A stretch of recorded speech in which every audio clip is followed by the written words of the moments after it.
Desde que o mundo é mundo, existem as crises. Sempre. Tudo começou lá atrás, lá no jardim do Éden, o lugar perfeito. A serpente enganou Eva e Adão, levando-os a pecar, separando-os de lá. E a partir daí, então, nasceu na terra os espinhos e os abrolhos, e tudo o que machucava e feria o homem, as enfermidades, as pragas, as doenças, a pobreza, a miséria, a ruína, tudo veio depois do pecado. A Bíblia retrata e fala sobre as guerras, tempos de fome, tempos de lutas, tempos de pestes, pragas, crises. E de como o homem, com o seu esforço humano, sempre buscou para conquistar e viver uma vida de sucesso. Então o tempo que vivemos hoje, entenda, não é novo. Mas nós devemos discernir o que devemos fazer para alcançar o propósito de Deus para as nossas vidas. Por isso, o tema de hoje: em tempos de crise, construa altares. Vou dizer de novo: em tempos de crises, construa altares. É fundamental você entender isso, para que você possa viver e alcançar aquilo que Deus tem para a sua vida. Quando nós falamos de construir altares, entenda, precisamos entender três coisas que são básicos do altar. Todo altar estabelece uma conexão espiritual. Todo altar estabelece uma conexão espiritual. Todo altar tem sacrifício. Todo altar tem sacrifício. E todo sacrifício tem uma recompensa. Todo sacrifício tem uma recompensa. O primeiro altar que foi construído foi por Noé. Se você puder abrir a sua Bíblia lá em Gênesis, nós vamos caminhar bastante no livro de Gênesis. Gênesis capítulo 8, pegue aí a sua Bíblia. Gênesis capítulo 8. Você que está em casa, aí pegue a sua Bíblia também. Eu sei que vai aparecer aí, mas como eu disse a semana passada e reforço, é importante você ler a Bíblia, é importante você ter a Bíblia com você, manuseá-la, porque ela independe da luz elétrica, independente da força, independente do Wi-Fi, independente de tudo. Se ela estiver com você, você terá uma fonte para abençoar a sua vida, amém? Então, Gênesis capítulo 8, a partir do versículo 20 e 21, diz assim: então edificou Noé um altar ao Senhor, e tomando de todos os animais limpos e de todas as aves limpas, ofereceu holocaustos sobre o altar. O Senhor sentiu o suave cheiro e disse em seu coração: não tornarei mais a amaldiçoar a terra por causa do homem, porque a imaginação do coração do homem é má desde a sua meninice, e jamais tornarei a ferir a todos os seres viventes como fiz. Olha só, depois de sair da arca, depois de passar quase um ano navegando, quando Noé sai da arca, a primeira coisa que ele faz é edificar um altar. Um altar ao Senhor, e invocar o Deus verdadeiro, proclamando que agora começaria uma nova história sobre a terra. Uma nova história sobre a terra. Vejam, isso é tão poderoso, tão impactante, que Deus veio. Preste atenção. Deus veio, sentiu o suave cheiro daquele sacrifício e fez um decreto celestial, dizendo: nunca mais ferirei os seres viventes como fiz. Você já parou para pensar o poder que tem em construir um altar? O poder que há na construção de um altar? Vamos observar a vida de Abraão, nosso pai na fé. Como ele foi um construtor de altares ao Senhor. Durante toda a sua peregrinação, durante toda a sua jornada, ele foi um homem que edificou altares. Quando nós vemos o chamado de Abraão, ali em Gênesis 12, versículos 1 a 3, Deus o chamando, dizendo que deveria sair da sua terra, sair da sua parentela, para uma terra que Deus lhe mostraria, Abraão saiu de imediato. E quando chegou nas terras de Siquém, junto ao carvalho de Moré, ele edificou o primeiro altar. Abra lá em Gênesis 12, um pouquinho mais adiante, Gênesis 12, versículo 6. Olha só que interessante. Gênesis 12, 6, diz assim: passou Abraão pela terra até o lugar de Siquém, até o carvalho de Moré. Neste tempo estavam os cananeus na terra. Apareceu o Senhor a Abraão e disse: a tua semente darei esta terra. Abraão edificou ali um altar ao Senhor que lhe aparecera. Presta atenção, deixa eu falar um pouquinho sobre os cananeus que viviam ali. A palavra cananeus é a denominação dos povos que viviam na terra prometida. Na terra prometida que foi proclamada sobre a vida de Abraão. Compunham-se de 7 nações, presta atenção. Não era só um povo, eram 7 povos, 7 nações. Os fenícios, os filisteus, os amonitas, os heteus, os jebuseus, os amorreus e os heveus. O nome cananeus era a designação geral de todos os habitantes da região, daquela terra, da terra prometida e da sua planície. Presta atenção, muitos desses povos eram descendentes de Canaã, filho de Cão ou de Cã, neto de Noé.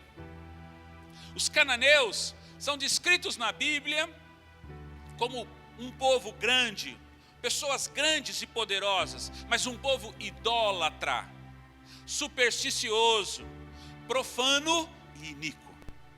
A terra dos cananeus, Canaã, era a terra prometida para Abraão e os patriarcas como herança. O Deus principal da religião cananeia era El, mas Baal foi o mais famoso, o mais conhecido. Baal era, entre aspas, o senhor da terra, o Deus do tempo atmosférico. Por Canaã ser totalmente dependente da chuva para suas plantações, foi muito conveniente tomar para si o Deus da chuva do povo amorreu. Baal então era o Deus da chuva, era o Deus do trovão, o Deus da fertilidade dos solos, do solo. Nada mais conveniente para um povo que vivia da agricultura. Para os cananeus, presta atenção, para os cananeus a chuva, olha só, era o sêmen de Baal caindo sobre a terra, tornando-a fértil, como um homem torna fértil uma mulher com o seu sêmen. Para os cananeus, Baal era o senhor do tempo. Ele fazia chover, ele fazia trovejar e ele fazia sol, trazia o sol. Com a ideia do sêmen de Baal caindo sobre a terra em forma de chuva, os cultos a Baal centravam-se na atividade sexual. Ou seja, era um povo devasso, era um povo cruel, era um povo idólatra.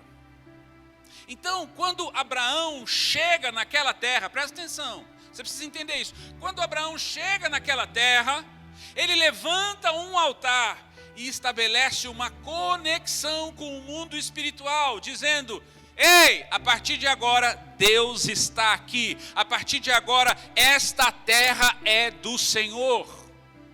Essa é a intenção. É isso que um altar faz, estabelece uma conexão entre o céu e a terra. Abraão marcou aquele território. É como na guerra. Quando o exército invade outra terra, A primeira coisa que faz é tirar a bandeira da que estava ali, e eles fincam uma bandeira daquele exército que a conquistou, dizendo: esta terra agora está sob o domínio desta nova nação, está sob o domínio esse território agora pertence àquele exército, ao país que representa aquele exército. E não parou por aqui. Abraão continuou andando, peregrinando e levantando altares ao Senhor, proclamando: esta terra é do Senhor, esta terra é do Senhor, esta terra é do Senhor. Ao sair de Siquém, a Bíblia fala que ele vai para o monte ao oriente de Betel, está lá no versículo 8, diz assim: dali passou para o monte ao oriente de Betel e armou a sua tenda, ficando Betel ao ocidente e Ai ao oriente. Também ali edificou um altar ao Senhor e invocou o nome do Senhor. Assim ele seguiu. Levantou o altar no Carvalhos de Manre, junto de Hebrom.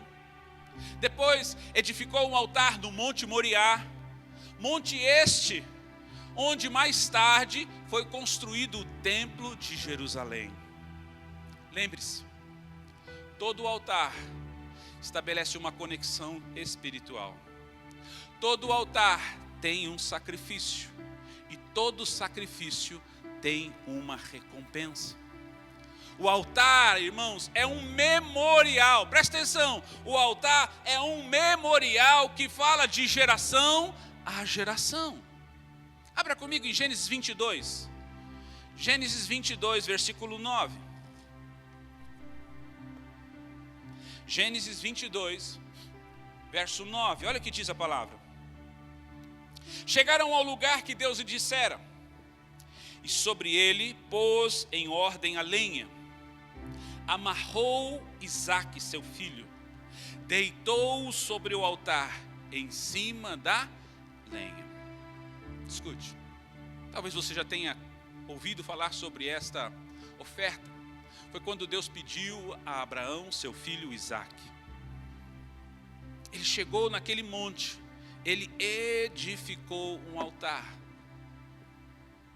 Sabe, irmãos, naquele altar, Abraão sacrificou seu filho Isaque.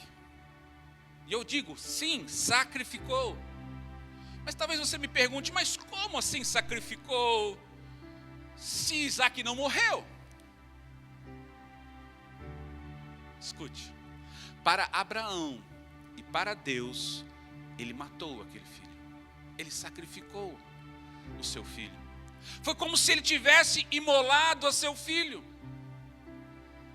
Naquele dia, Abraão, através do altar erguido a Jeová Jirê, conheceu o Jeová Jirê, o Deus provedor, o Deus que provê todas as coisas. Entenda. Quando se levanta altares, a conexão gera a proximidade, a ligação, e traz a revelação daquilo que Deus é, daquilo que Deus tem para as nossas vidas. Queridos, olha o que diz o versículo 10, vamos continuar lendo. E estendendo a mão, pegou no cutelo para imolá-lo. O anjo do Senhor, porém, lhe bradou desde o céu e disse: Abraão! Abraão! Respondeu ele: eis-me aqui. Então disse o anjo: não estendas a tua mão sobre o rapaz, e não lhe faças nada, porque agora sei que temes a Deus, pois não me negaste o teu filho, o teu único filho. Então levantou Abraão os seus olhos, e viu atrás de si um carneiro preso pelos chifres, entre os arbustos. Foi Abraão, tomou o carneiro e o ofereceu em holocausto em lugar do seu filho. Assim chamou Abraão aquele lugar: o Senhor proverá. Daí dizer, ou Jeová Jirê, daí dizer até o dia de hoje: no monte do Senhor se proverá. No monte do Senhor se proverá. Olha só, Abraão, porque levantou aquele altar em obediência à voz do Senhor, experimentou o Deus provedor em sua vida. Mas como dissemos antes, o altar é um memorial que fala de geração em geração, de geração a geração. Veja o que isso trouxe da parte de Deus para Abraão e as próximas gerações. Veja, acompanha comigo o verso 16. E disse o anjo do Senhor falando: por mim mesmo jurei, diz o Senhor, porque fizeste isso e não me negaste o teu filho, o teu único filho, que deveras te abençoarei, e grandemente multiplicarei a tua descendência, ou semente, como as estrelas do céu e como a areia que está na praia do mar. A tua descendência, presta atenção, a tua descendência tomará posse da cidade dos seus inimigos, e em tua descendência serão benditas todas as nações da terra, porque obedeceste a minha voz. Queridos, quando nós levantamos altares, nós atraímos a bênção geracional. A bênção que vai de uma geração até outra geração. A bênção que ultrapassa a sua vida, ultrapassa a sua pessoa e vai alcançando a sua descendência. Isaac foi abençoado pela bênção, foi alcançado pela bênção de Abraão, seu pai. Quando houve fome na terra, o Senhor apareceu para Isaac, presta atenção. O Senhor apareceu para Isaac e disse-lhe que ele não descesse ao Egito, mas que ele ficasse em Gerar, na terra de Abimeleque, rei dos filisteus. Deus ainda disse, Mateus 26, mora, peregrina nessa terra, e eu serei contigo, e te abençoarei. Pois a ti e a tua descendência darei todas estas terras, e confirmarei o juramento que fiz a Abraão, teu pai. Multiplicarei a tua descendência como as estrelas do céu, e lhe darei todas estas terras. Por meio dela serão benditas todas as nações da terra, porque Abraão obedeceu a minha voz e guardou o meu mandado, os meus preceitos, os meus estatutos e as minhas leis. Assim habitou Isaque em Gerar. Presta atenção, irmãos. Isaque não apenas ficou seguro naquela terra, mas porque decidiu semear, escute, obteve uma colheita abundante em 100 vezes mais. E tudo isso no mesmo ano. No ano da seca, no ano da crise, no ano da fome. Sabe, amados, quando eu e você obedecemos a voz do Senhor, nós vivemos milagres sobrenaturais. É isso que acontece. Isaac foi alcançado pela bênção de Abraão, mas Isaac também foi um construtor de altares. Você pode ler no verso 25 deste mesmo capítulo, que ele levantou e edificou altares. Agora me permita focarmos em Jacó. Jacó, filho de Isaac, neto de Abraão. Quando Jacó estava no caminho das terras de Labão, fugindo de seu irmão, ele teve um sonho que mudou a sua vida. Abra lá comigo, Gênesis 28. Gênesis 28. A partir do verso 12. Acompanha comigo aí, nós vamos ler alguns versículos aí. Gênesis 28, versículo 12. Diz assim: e sonhou, e eis que uma escada estava posta na terra, cujo topo chegava ao céu, e os anjos de Deus subiam e desciam por ela.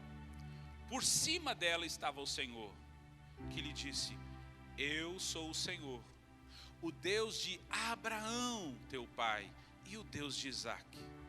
esta terra em que estás deitado, eu a darei a ti e à tua descendência. A tua descendência será como o pó da terra.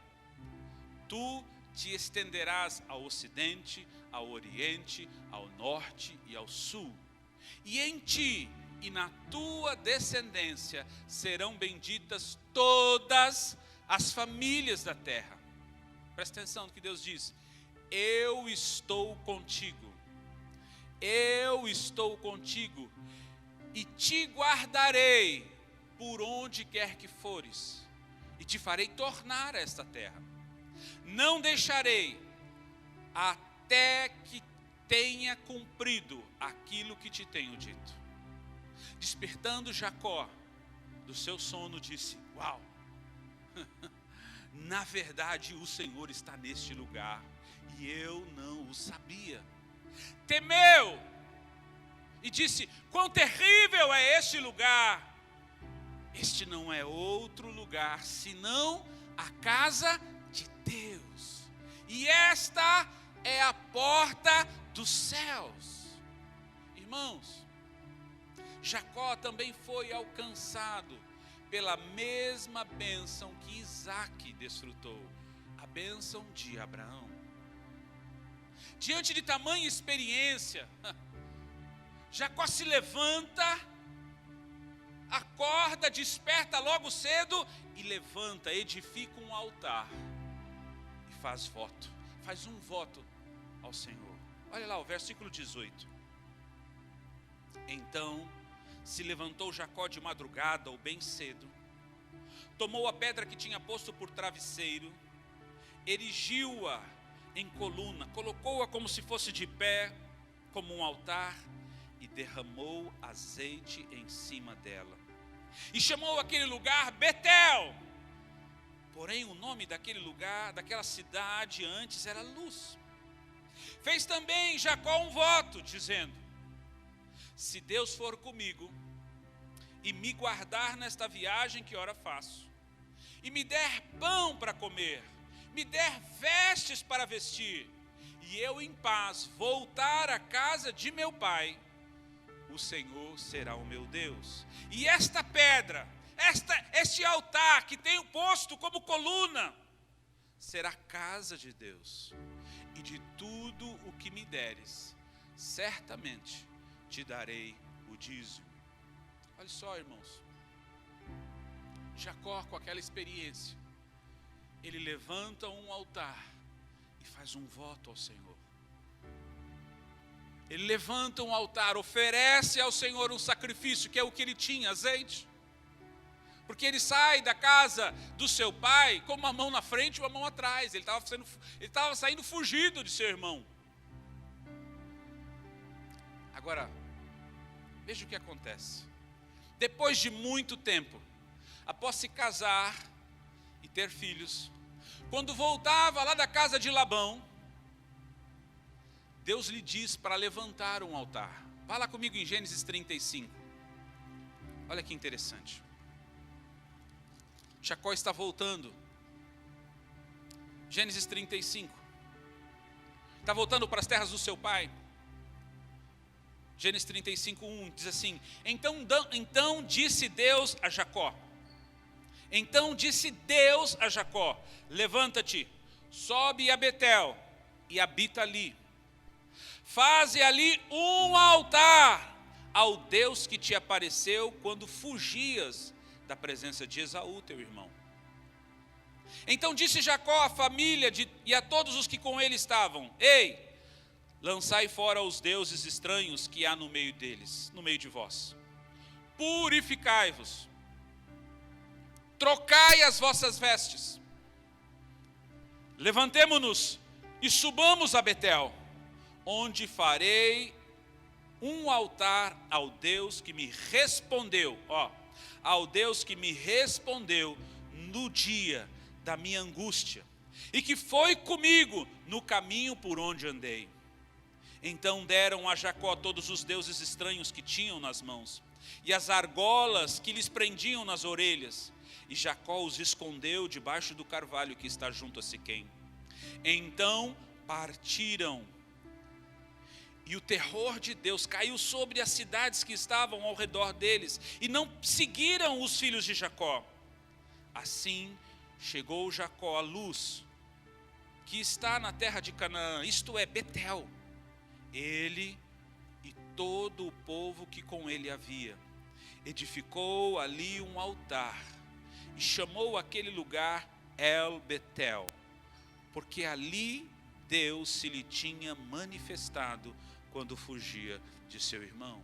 Olha só, irmãos, Jacó viu o cumprimento do voto que fizera, quando levantou aquele altar em Betel. Olha, ele diz assim: Deus foi comigo, Deus me sustentou, Deus me guardou, e Deus me trouxe de volta. E qual foi o resultado daquele altar na vida de Jacó? No capítulo 30, no verso 43, diz assim: e o homem, falando sobre Jacó, se enriqueceu sobremaneira, e teve grandes rebanhos, servas e servos, camelos e jumentos. O altar, meu irmão, é um portal de acesso para ativar o sobrenatural de Deus sobre as nossas vidas. Nós precisamos entender isso. Mas nós não podemos nos esquecer. Todo altar estabelece uma conexão espiritual. Todo altar tem sacrifício. E todo sacrifício tem uma recompensa. Eu quero dizer para você, nós estamos debaixo das mesmas promessas. Eu e você.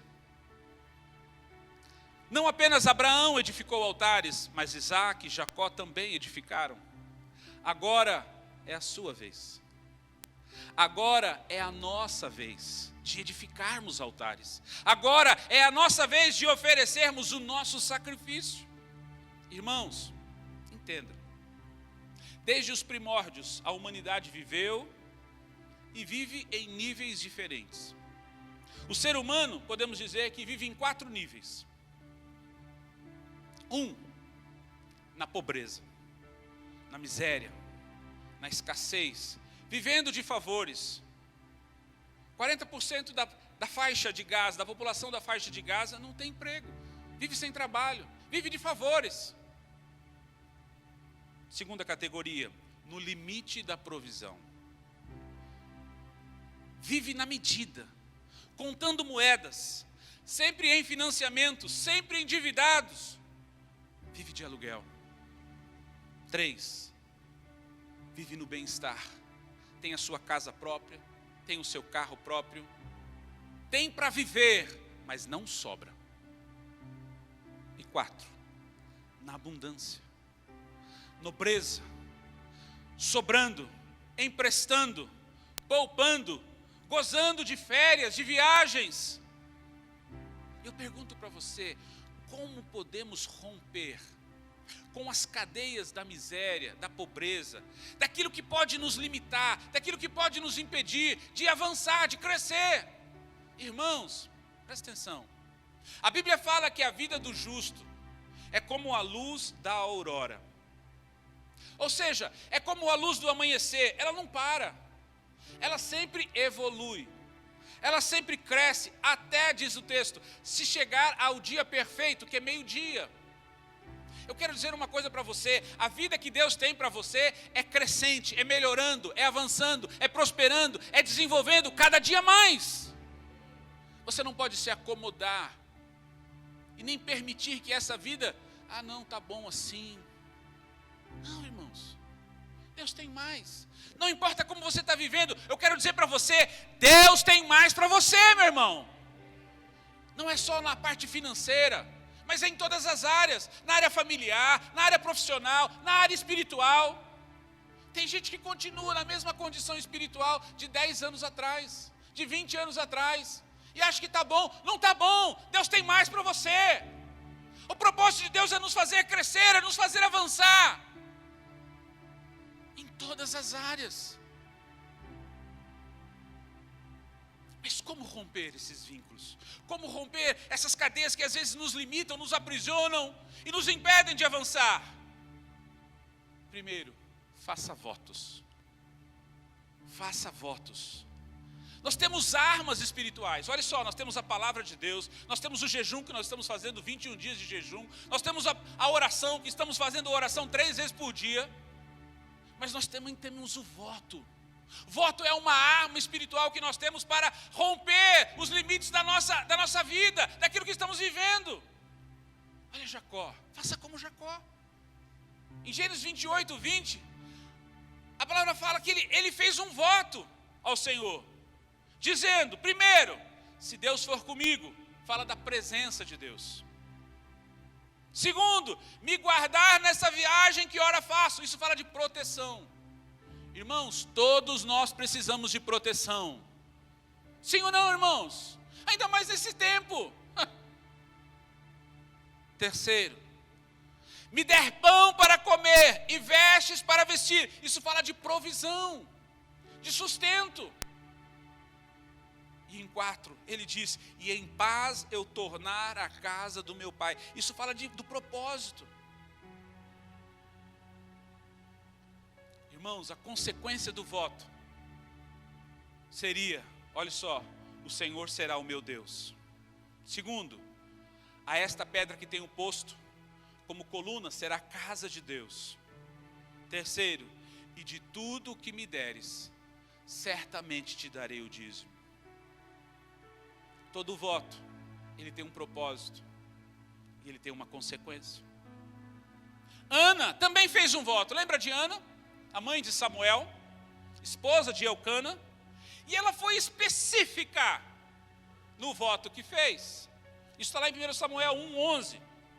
Diz assim, e fez um voto dizendo, o Senhor dos exércitos, se benignamente atentares para a aflição da tua serva, de mim te lembrares e da tua serva não te esqueceres, mas a tua serva deres um filho, ao Senhor o darei por todos os dias da sua vida, e sobre a sua cabeça não passará a navalha. Presta atenção. Observe a expressão se fizeres, se atentares. Os votos sempre têm uma condicional se. Por quê? Porque é uma condição. Irmãos, se Deus não te abençoar, você não precisa ser grato com Ele. Sim ou não? Se o Senhor for comigo, se o Senhor me guardar, se o Senhor, aqui Ana, se o Senhor se lembrar de mim. Essa expressão você encontra no voto de Jacó, de Ana, é uma expressão de condição. Mas eu quero dizer uma coisa, quando Deus é desafiado no seu voto, Ele responde ao seu clamor. Sabe por quê? Porque só faz voto quem crê que Deus pode fazer, sim ou não? Quem não crê, não faz voto com Deus. Quem acha que pode dar saída para a sua vida, para que vai fazer voto com Deus? Essa é a realidade. Mas quando você crê naquele que te chamou, você desafia-o, você faz voto com Ele. Você pode não saber o amanhã, mas Deus sabe, e Ele é poderoso para te guardar. Então você confia nele. Você fala, Senhor, se o Senhor fizer, se o Senhor me guardar, se o Senhor for comigo, se o Senhor abrir a porta, se o Senhor me der um filho. Essa é a expressão que atrai ao Senhor, atrai o olhar de Deus para as nossas vidas. Ana creu que Deus é que poderia mudar a sua sorte. E o Senhor ouviu a oração de Ana e atentou para o seu voto. Então ela engravida. Se você ler o texto, você vai ver que ela engravida. E Samuel nasce. E aí passa alguns dias, passa alguns meses, passa alguns anos. Ana não sobe mais para Jerusalém. Até que chega uma hora, o seu marido pergunta, escuta Ana, você não vai subir para Jerusalém? Porque todos os anos eles subiam para adorar. Eucana pergunta para Ana. E ela fala assim, enquanto o menino não desmamar, eu não subirei. Olha só, o versículo 23 diz assim, então Eucana, seu marido, lhe disse, Samuel 1:23, faze o que bem te parecer. Fica até que o desmames. Tão somente confirme o Senhor a tua palavra. Ou seja, cumpra o seu voto. Cumpra o que você prometeu. A palavra é clara com relação a isso, irmãos. Se nós fizermos um voto, nós temos que cumprir. Foi isso que Deus lembrou a Abraão, a Isaac, a Jacó quando estava voltando. Você não fez um voto lá em Betel? Por que você quer ficar em Siquém? Volta para Betel. Edifica um altar, faz de lá a casa de Deus. Estabelece a sua morada ali, porque ali eu vou te abençoar. Nós precisamos cumprir os votos que fazemos. Números 30, versículo 2, diz assim: quando um homem fizer algum voto, um voto ao Senhor, ou um juramento, impondo restrições a si próprio, não violará a sua palavra. Segundo tudo, aquilo que sair da sua boca, fará. Meu irmão, quantas vezes você fez voto que você vai jejuar, que você vai orar, que você vai fazer? Nós estamos num período de jejum e de oração. Alguns dizem: apóstolo, vamos junto, olha, conta comigo, vamos juntos conquistar essa década de ouro, vamos entrar nessa unção, nesse poder. Mas quando se vê diante daquilo que deveria não fazer, tudo bem, é só hoje. Olha o que Eclesiastes diz, Eclesiastes capítulo 5, 4 e 5, diz assim: quando a Deus fizeres algum voto, não tardes em cumpri-lo. Ele não se agrada de tolos. O que votares, paga-o. Melhor é que não votes, do que votes e não pagues ou cumpras. Irmãos, como romper com as cadeias que limitam a nossa conquista, o nosso crescimento, a nossa prosperidade, o nosso avanço? 2. Primeiro, faça votos. Segundo, seja específico no que você quer. Seja específico no que você quer. Decida o que você quer, senão você não terá. Veja o que Jacó desejava: a presença do Senhor. Se Deus for comigo. A proteção: me guardes nessa viagem. Terceiro, a provisão: me der pão para comer e vestes para vestir. Escute, casal.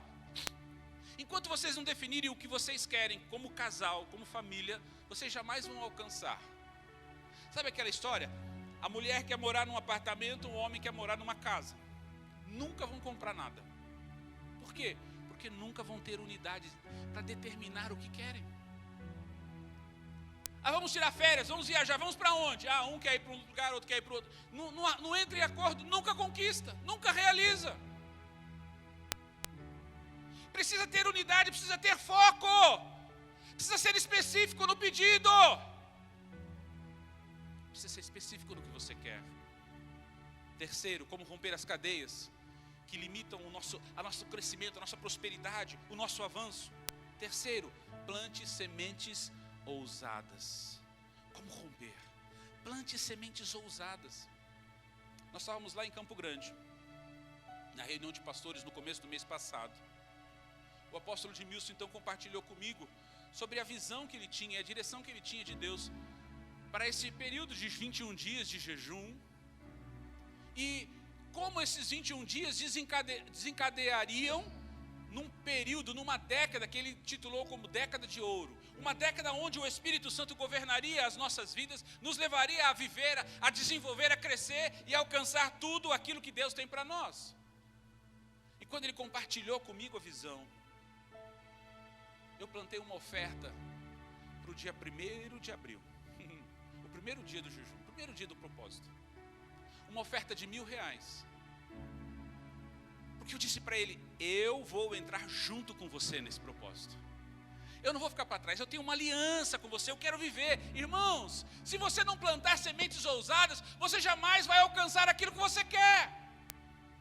O mundo diz assim: não, você tem que guardar para você ter. Uma vez eu ouvi isso de um pastor, eu não me lembro quem. Se o que você tem é insuficiente para você comprar aquilo que você quer, é porque isso é uma semente para gerar aquilo que você precisa. Vou repetir. Se o que você tem é insuficiente para comprar aquilo que você quer, significa que isto é uma semente para gerar aquilo que você precisa. Ou seja, semeie com ousadia. Eu disse para o meu apóstolo, nós vamos entrar numa década de ouro. E todos os dias, presta atenção, todos os dias eu tenho ministrado uma oferta.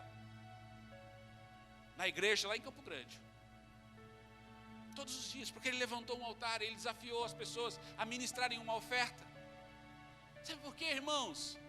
Eu creio na palavra do profeta, e quando eu creio, eu vou receber o galardão do profeta. Por onde eu vou, eu procuro plantar sementes na vida de igrejas, pastores, ministérios. Não existe um pastor que tenha ministrado aqui na nossa igreja, que não tenha sido honrado com uma semente generosa. Quando o pastor Sérgio Carriel, muitos conhecem, estava no início do seu ministério, eu pus nós aqui, mas eu imprimia, aí colocava nos envelopes e remetia no correio as cartas que ele mandava para os seus mantenedores, todos os meses, durante anos fizemos isso. Eu já fui em seminários em outras igrejas, apenas para plantar uma semente na vida de pastores, na vida da igreja. Já plantamos sementes em outras igrejas com doações de púlpitos, cadeiras, caixas de som, até mesmo dinheiro. Entenda, meu amado, a sua oferta, o seu sacrifício fala mais alto do que você imagina. Vai além de multiplicar os recursos financeiros. Ele gera o impossível e atrai o favor de Deus para a sua vida. Amém? Entenda isso, irmãos. Entenda isso, esse é o propósito de Deus, gerar o sobrenatural em nós. Deus não quer que nós vivamos na mediocridade, no racional, na natureza humana. Deus tem o sobrenatural para manifestar sobre a sua vida, sobre a sua casa, sobre o seu trabalho, sobre a sua família. Mas você precisa se mover de forma em fé. Como romper as cadeias da miséria, da limitação. Quarto ponto. Vamos repetir aqui, faça votos, seja específico no que você quer, plante sementes ousadas e semeie independentemente se o tempo é favorável ou não. Eclesiastes capítulo 11, versículo 4, diz assim: quem observa o vento nunca cegará, nunca cegará, o que olha para as nuvens nunca cegará, nunca semeará. O que olha para o vento nunca semeará, plantará, e o que olha para as nuvens nunca cegará. No verso 5 desse texto diz assim: assim como não sabes qual o caminho do vento, nem como se formam os ossos no ventre da que está grávida, assim também não sabes as obras de Deus, que faz todas as coisas. Dizer para você, não olhe para as circunstâncias, olhe para El Shaddai, o Deus Todo-Poderoso, que pode criar tudo aquilo que você precisa para ter uma vida plena e abundante nesta terra. Construa altares ao Senhor, atraia ao seu favor, conecte-se com o céu, para que você viva o sobrenatural, não só você, não só a sua vida, não só a sua casa, mas a sua descendência e as gerações depois de você. Faça como Abraão, faça como Isaac, faça como Jacó. Nós estamos todos passando por esse tempo de crise, um tempo de reclusão, tempo de dificuldades para uns, tempo de dor e perda para outros. Mas a questão é, o que nós vamos fazer? O que você vai fazer? Chorar, retroceder e reclamar de tudo? Ou se levantar e edificar altares ao Senhor? Em tempos de crise, chegou a hora de fazer como Abraão, acabar com a imoralidade, acabar com a ação e o domínio das trevas e fincar uma bandeira dizendo: agora a minha casa é território de Deus, agora a minha família é consagrada ao Senhor, agora o Senhor dominará na minha casa, na minha família, não mais o príncipe deste mundo. Chegou a hora, meu irmão, de você fincar uma bandeira no seu trabalho, na sua empresa, no seu negócio, no seu emprego, dizendo: ei, o meu trabalho é território do Senhor, o inimigo não terá mais domínio sobre as minhas finanças. Chegou a hora de você, líder, fincar uma bandeira na sua célula, no seu ministério, dizendo: ei, este território é do Senhor, é da força dEle que nós vamos vencer e nós vamos multiplicar. Não seremos mais afligidos pelo inimigo, não seremos mais tocados pelo mundo, nós vamos vencer. Chegou a hora, irmãos, de levantarmos um altar. Chegou a hora de levantarmos um altar ao Senhor e mudarmos a história de nossas vidas. Ei, você em casa, é a sua hora. Chegou o seu momento. Para de ficar reclamando, para de ficar enclausurado, para de ficar desistido. Deus vai agir na sua história, Deus vai entrar na sua casa, Deus vai entrar na sua família. O que você precisa é se mover, o que você precisa é construir altares, o que você precisa é edificar ao Senhor algo novo, atrair o seu olhar como um cheiro suave, assim como Noé fez e trouxe o cheiro suave ao Senhor e fez ele fazer um decreto eterno que jamais multiplicou, que jamais destruiria a terra, que jamais mudaria. Ei, chegou o tempo de você mudar a sua história. Chegou o tempo de você construir altares. Chegou o tempo de você mudar a sua história. Trazer o novo de Deus para a sua casa, para a sua família. Lembre-se, faça votos. Seja específico. Plante sementes ousadas. E plante independente se o tempo é favorável ou não. Qual é a área que você quer, que você precisa ser mudado em sua vida? Qual é a área que precisa ser alvo da manifestação sobrenatural de Deus? Qual é a terra que você precisa consagrar hoje ao Senhor e dizer ao inimigo que ele não terá mais acesso a ela? Seja claro, seja objetivo, faça um voto. Faça um voto hoje ao Senhor. Seja específico naquilo que você quer. E nós vamos plantar uma semente ousada hoje, que atraia o olhar dos céus sobre ti, que atraia o olhar de Deus, o propósito de Deus volte-se para ti, e você veja o sobrenatural de Deus. Eu quero que você feche os seus olhos. Quero que você ouça a voz do Espírito Santo falando dentro de você. O que precisa ser mudado? Qual é a área que precisa ser tocada? Qual é a área que precisa ser consagrada? Em que lugar da sua vida você precisa levantar um altar para que Deus possa interagir, para que Deus possa manifestar o sobrenatural dele? Pergunte ao Espírito Santo. Peça ajuda. Talvez seja na área familiar, talvez seja na área profissional, talvez seja na área estudantil, eu não sei, na área financeira, talvez no seu relacionamento com os filhos, eu não sei, talvez seja a doença, a enfermidade de alguém, eu não sei, mas Deus sabe. Deus é poderoso para fazer infinitamente mais, além daquilo que você pode imaginar, mas você precisa estabelecer um voto com Ele. Você precisa firmar um propósito com Ele.